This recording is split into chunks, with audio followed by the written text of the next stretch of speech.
አሮራ ክፍል 4። ለቻናላችን አዲስ ከሆናችሁ ላይክ፣ ሼር፣ ሰብስክራይብ በማድረግ ቤተሰብ ይሁኑ። ስለምትከታተሉን ከልብ እናመሰግናለን። አሮራ ከአጓቷ ጋር ሰፈራቸው የሚገኝ አንድ ትንሽ ባር ውስጥ ከጀርባ ባለች ከለላ ባላት በረንዳ ፊት ለፊት ተቀምጠው እያወሩ አልኮሉን እየተቀያየሩ እየጠጡ ነው። ከጠባቂዎች መካከል 2 ሴቶች በ3 ሜትር ርቀት በግራና በቀኝ በተጠንቀቅ እየጠበቋት ነው። አጎቴ በዚህ ዕድሜ እኮ እየበሰበስኩ ያለሁ መስሎን የሚሰማኝ አለችው። ሮሪ ጥሩ ነው።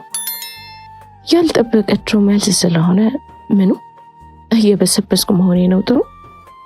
አዎ ያንቺ ስብዕና የሚቀበለው በበሰበስሽበት ወቅት ነው። ዘሩ የሚያጎነቁነው በስብርባሪ ቅሬት ላይ ነው። መሰበርሽ ህመም ቢኖረውም ያን ደሞ አሁን ላለሽበት ማንነት ምክንያት ስለሆነ በምሬት የምታነሺው ብቻ ሳይሆን በምስጋናም የምትዘክሪው ነው። የምትሰሪው በመከራሽ ልክ ነው። አጎቴ አልገባህም። ደከመኝ እያልኩ እኮ የሀብታም ልጅ መሆን ደከመኝ፣ ዝነኛ መሆን ደከመኝ፣ የአባቴ ታጋች መሆን ደከመኝ። በአጠቃላይ ግማሽ ልቤና ገናማሽ ነፍሴ በስብሷል። የማፈቅረውን ሰው በተመሳሳይ ሰዓት እጠለዋለሁ። ማንነቴን አሳልፌ የሰጠሁትን ሰው በየቀኑ ልገድለው እፈልጋለሁ። ግራ ገብቶኛል። ትንፋሽ አጥሮኛል። ልሙት ወይስ መኖሬን ልቀጥል የሚለውን መወሰን አልቻልኩም ስትል በምሬት ተናገረችና ፊቷ ባለው ጠረጴዛ ላይ ያለውን የአልኮል ብርጭቆ በማንሳት ግማሹን በማንደቅደቅ መልሳ አስቀመጠችው። አጎቷ በሐዘኔታ ሲያስተውላት ቆየና መናገር ጀመረ።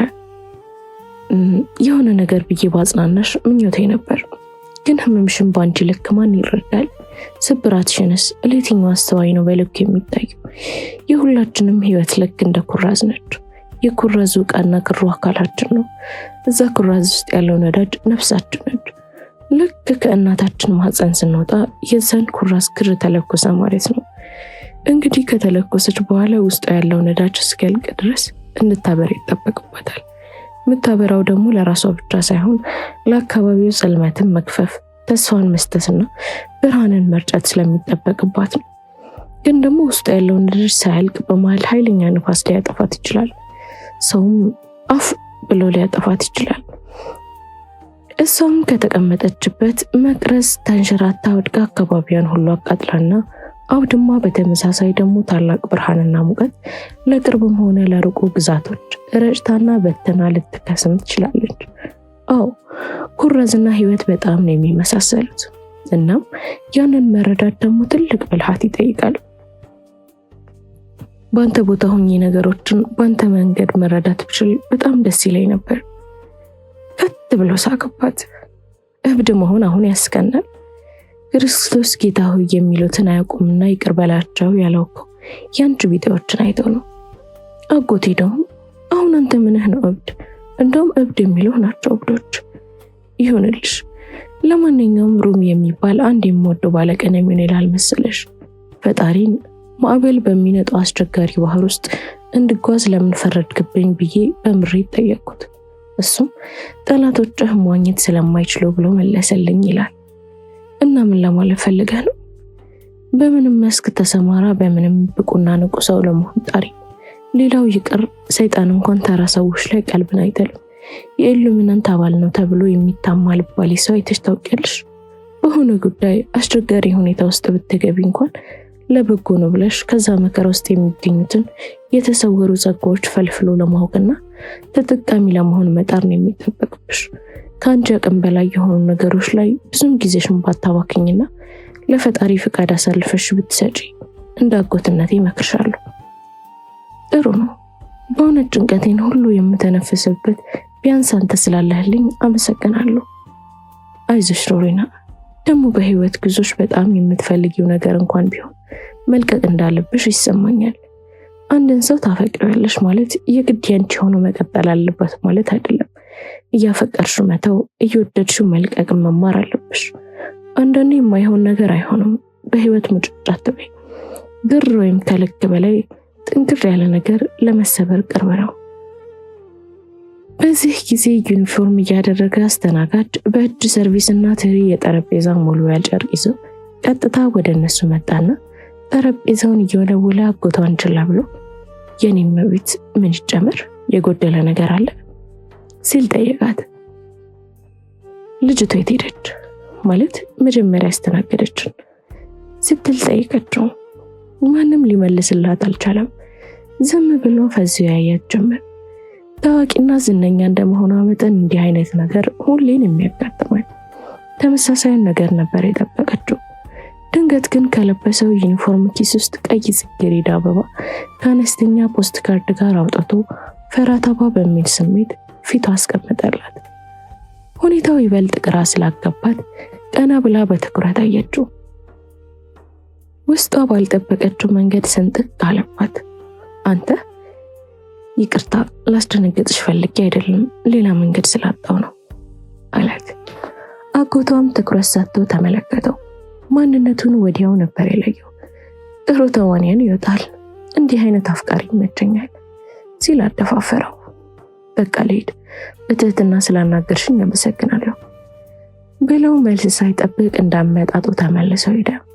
እንደዚህ ያደረገው በርቀት ያለው ጠባቂዎች በጥርጣሬ ሲቁነጠነጡ ስላየ ግርግር እንዲፈጠር ስላልፈለገና እሷንም ከዛ በላይ ላለማጨናነቅ ነው። አሮራና አጎቷ ተያዩ። እስቲ አፍቃሪሽ ፖስት ካርድ ላይ የጻፈው ነገር አለ ሲል ጠየቃት። ፈራ ተባ እያለች ፖስት ካርዱን አነሳችው። በአካባቢያቸው ያለው ብርሃን የደበዘዘ ስለሆነ ሞባይሏን ከኪሷ አወጣችና መብራቱን አብርታ ፖስት ካርዷን አየችው። ውብ ነው። ከምስሉ በላይ ጽሑፍ ስላጓጓት ወደ ራሷ አስጠጋችና ማንበብ ጀመረች። መንግስቱ አጎቱን ከነ ልጆቹ ወደ ካናዳ ሸኝቶ ቢዝነሱንም ሆነ የሁለት ሚስቶቹን ኃላፊነት ተረክቦ ማስተዳደር ከጀመረ 4 ወራት አስቆጠረ። እርግጥ ለድፍን 3 ዓመት በ4 ማዕዘን ግድግዳ በተከለለ ክፍል ውስጥ ታስሮ ለከረመ ሰው ያለምንም መሸጋገሪያ ቀጥታ እንዲህ አይነት ኃላፊነትን ሲረከብ ሀሳቡም ሆነ ውጣ ውረዱ ትከሻውን ማግበጧ ሳይታለም የተፈታ ነው።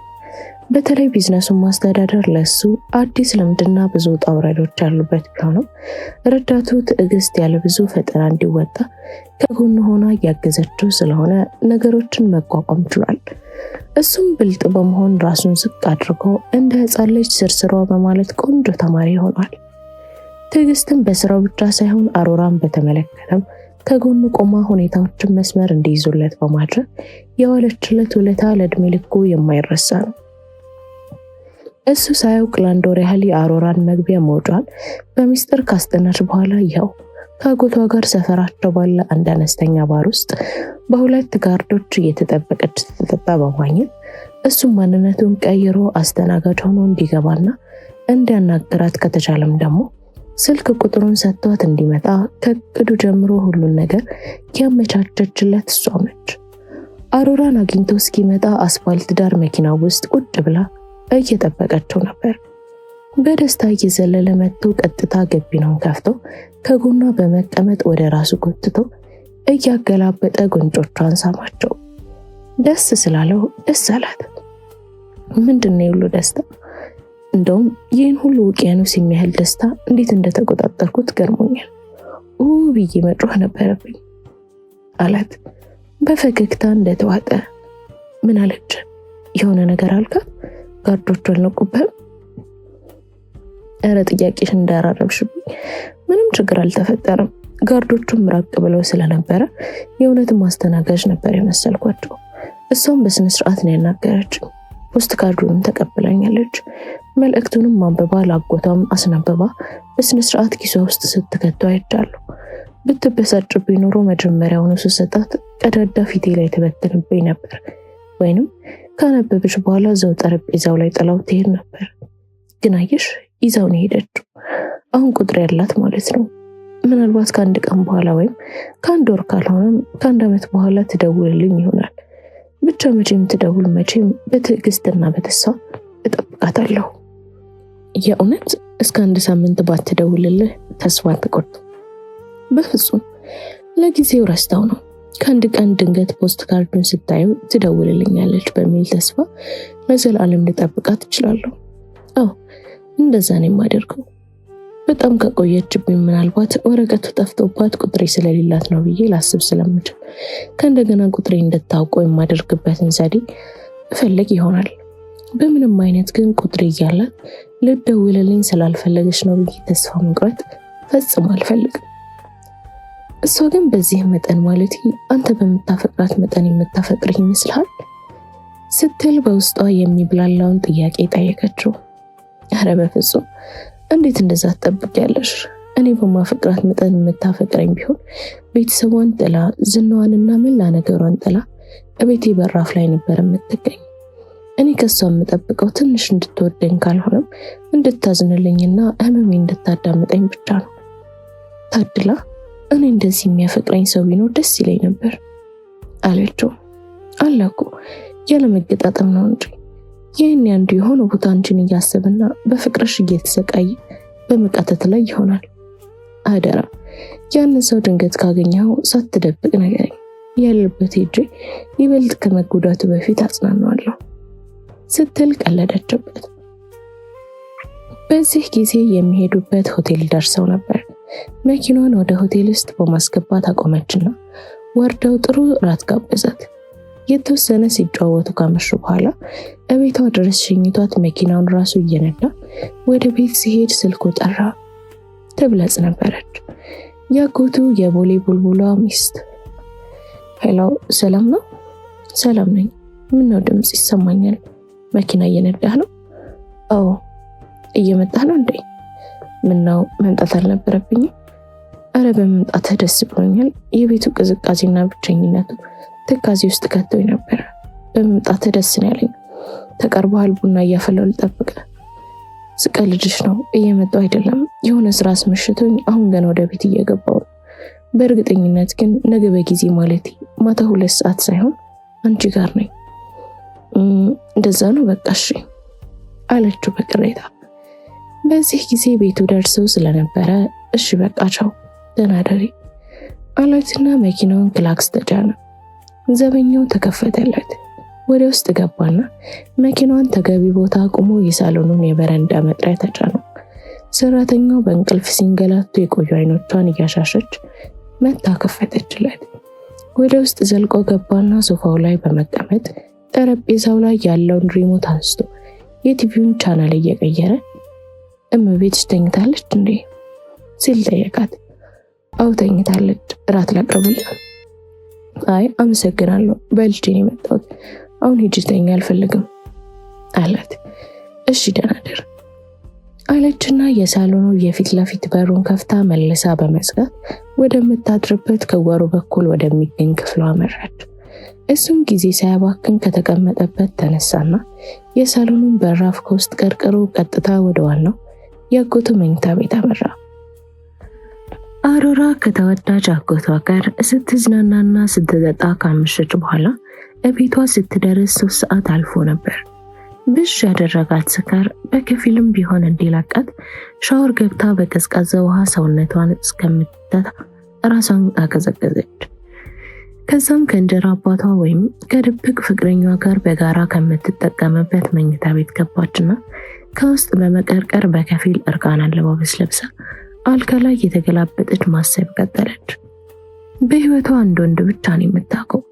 በጣም በሚያሳዝነው ደግሞ የወንድ ሰው ከህፃነቷ ጀምሮ ያሳደጋት የገዛ የእንጀራ አባቷ በመሆኑ ነው። የእንጀራ አባቷ ቢያንስ ከ25 ዓመት በላይ ይበልጣታል። ከእድሜውም በላይ በፊቱኑ የተለመጠመጠ የሰውነት አቋም ነው ያለው። ለእይታ የማይማርክ አይነት ሰው ነው። ይህን የምትለው ግን አሁን በጣም ገለልተኛ ሆና ለማሰብ ስትሞክር እንጂ ለምሳሌ በዚህ ሰዓት እንኳን አሁን ኮቴውን በሰማው ወደ መኝታ ቤቱ ቀርቦ ባንኳኳ ስከፍትለት በራውን ዘግቶ በኃይል ተሸክሞኝ አልጋ ላይ ወረወረኝ። አይ እንዳትነካኝ ብዬ ስታገለው በጣለኝ።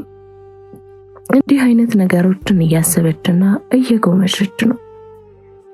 በዚህ ሽማግሌ ተለክፌያለሁ፣ የሆነ መተት አሰርቶብኝ ይሆናል ስትል አሰበች። እንዲህ አይነት ስጋት የወለዳቸው የጭንቀት አስተሳሰቦችን ስታስብ ዛሬ የመጀመሪያ ቀኗ አይደለም። ዘውትር ስሜቷ ሲደፈራረስና በህይወቷ እየተደረገ ባለው ነገር ግራ መጋባት ውስጥ ስትገባ እንደዛ ታስባለች።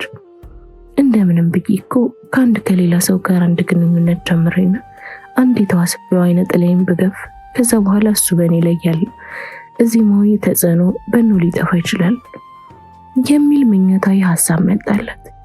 ይህን ሀሳብ ተከትሎ ደግሞ መንግስቱ ትዝ አላት። ከአልጋ ተስፈንጥራ ተነሳችና ወረደች። ከቁም ሳጥኑ ጎን ያለ መደርደሪያ ጋር ሄደችና ከ40 ከሚበልጡ የተለያየ ይዘት ያላቸው መደርደሪያውን ከሞሉት ቦርሶች መሃል አንዱን አነሳችና ከፈተችው። ከተለያዩ መጽሔቶችና ጋዜጣዎች ላይ የተቆራረጠ በዓመታት የጊዜ ርዝመት ውስጥ የተጠራቀሙ ማት ፎቶዎች ናቸው። አንዱን አነሳችና ወደ ራሷ አስጠግታ አየችው። ፈርጣማ ነው። የዳበረ ጡንቻና የደደረ ሰውነት አለው። ይህ የሰውነት አደረጃጀቱና ጠቅላላ አቋሙ ሁልጊዜ ትኩረቷን ይስባታል። ለምንድነው ግን ስለዚህ ልጅ አብዝቼ የማስበው? ራሷን ጠየቀች። ባልሰራው ስራ በእኔ ሰበብ ከእድሜው ላይ 3 ዓመት ስለተዘረፈበት አሳዝኖ ሊሆን ይችላል ስትል መለሰች።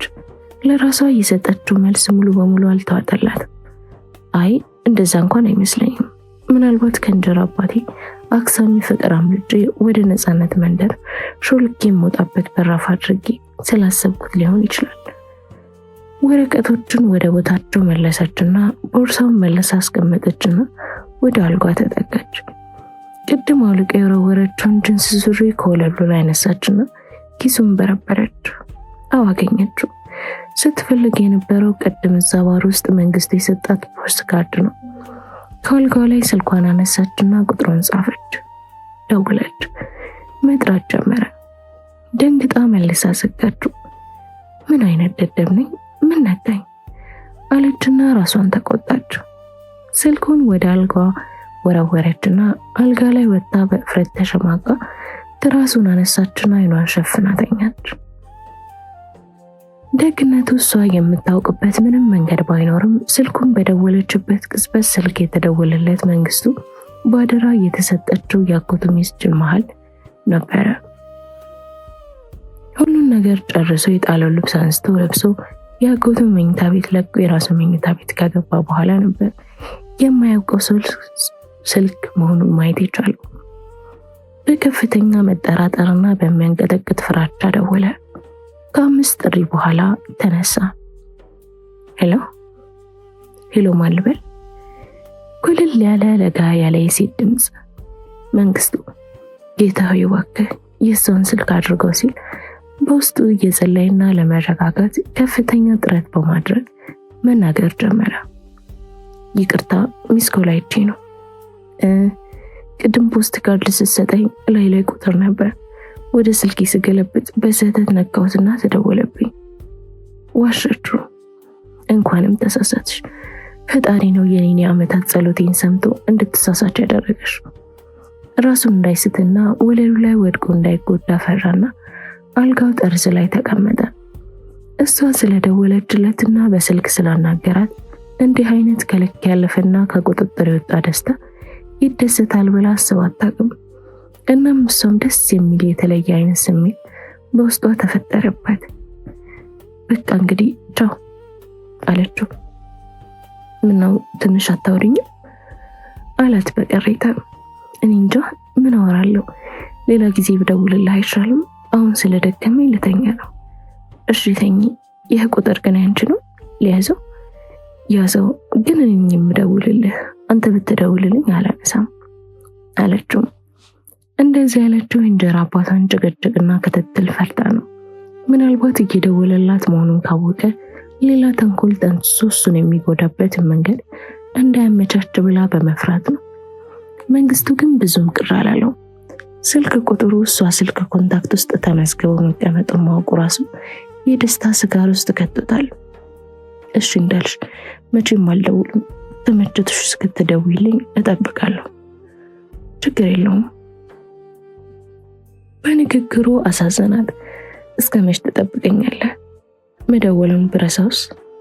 ችግር የለውም። የዛሬ ዓመትም ማስታወሰሽ ከደወልሽልኝ ለእኔ ትልቅ ነገር ነው።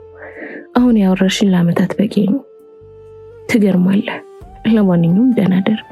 ሚሴጅ ብትልክልኝ ችግር የለውም፣ መልስ ባልመልስልህም አነበዋለሁ አለችው። ይህ ሀሳብ ድንገት ነው የመጣለትና ሳታስበው ነው ከአንደበት ያወጣችው። ለሱ ግን የተአምር ያህል አቅልን የሚያስት ደስታ ነው የፈጠረበት። እሺ እኔም ቤት እንደዛ አደርጋለሁ፣ ደህና ደርልኝ። ስልኩ ተዘጋ። ወለሉ ላይ ተንበርክኮ የቤቱን ወለል ሳመ። ጌታ ሆይ አመሰግናለሁ ለዚህ ማድረግ ስላበቃኝ ብሎ ጸለየ። ክፍል 5 ይቀጥላል። ላይክ፣ ሼር፣ ሰብስክራይብ በማድረግ ቤተሰብ ይሁኑ።